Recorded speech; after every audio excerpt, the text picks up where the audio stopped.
Chapter 6 is called Miss Edna Fleck. Miss Fleck had spent her entire working life in her bakery. It was the family business, and from the age of 16 she worked there, her father teaching her all the recipes and techniques required to master her craft.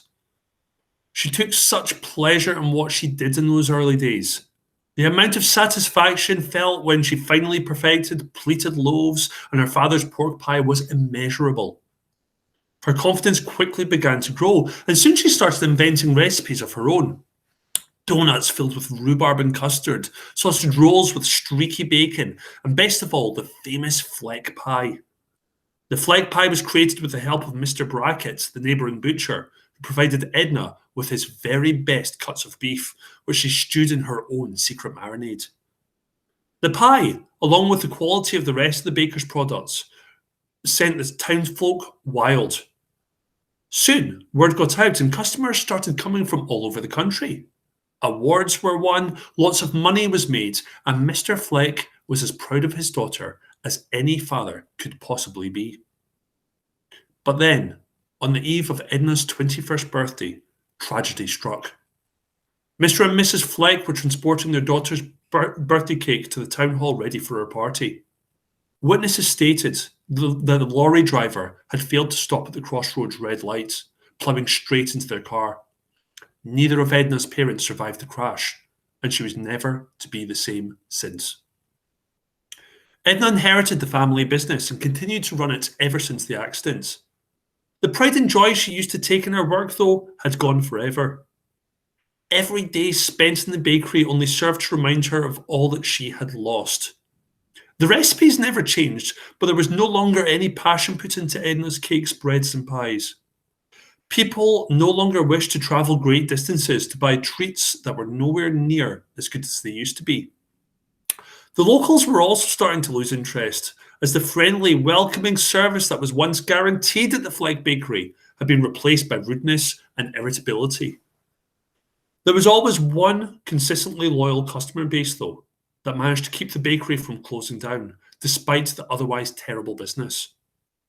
Every day, school children flocked to buy their lunches from Miss Fleck, thanks mainly to the shop's prime location, less than 5 minutes' walk from both Elmswood High and Drumhall School for Boys.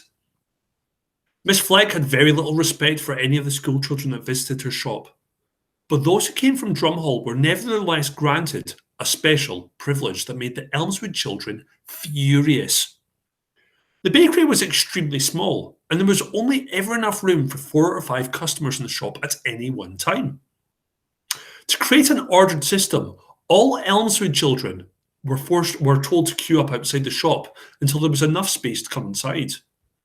The same rule, however, was not given to the children from Drumhall. There were many theories as to why Miss Fleck treated the children from the posh school with such a preference. Maybe she thought they'd be less likely to steal or cause trouble, or perhaps they had a tendency to spend more money. Regardless of her motives, making one group of children wait outside in the rain for huge stretches of time, whilst another group was permitted to skip right past, felt very fair indeed.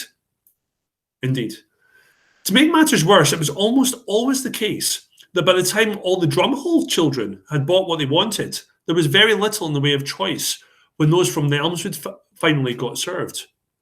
Limp pieces of broccoli quiche had far less appeal than a steaming hot Fleck pie on a cold winter's morning.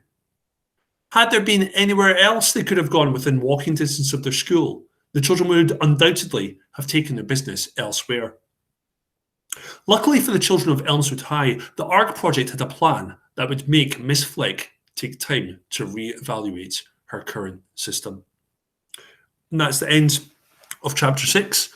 And that's based on a true story, as any pupils from Boroughmuir High or ex-pupils from Boroughmuir High might know in Edinburgh. Children from a local private school were allowed to go straight into a supermarket, but Boroughmuir High pupils had to queue outside. I think it's been sorted now, though. Anyway, I'll be back with chapter 7 very soon. Thank you.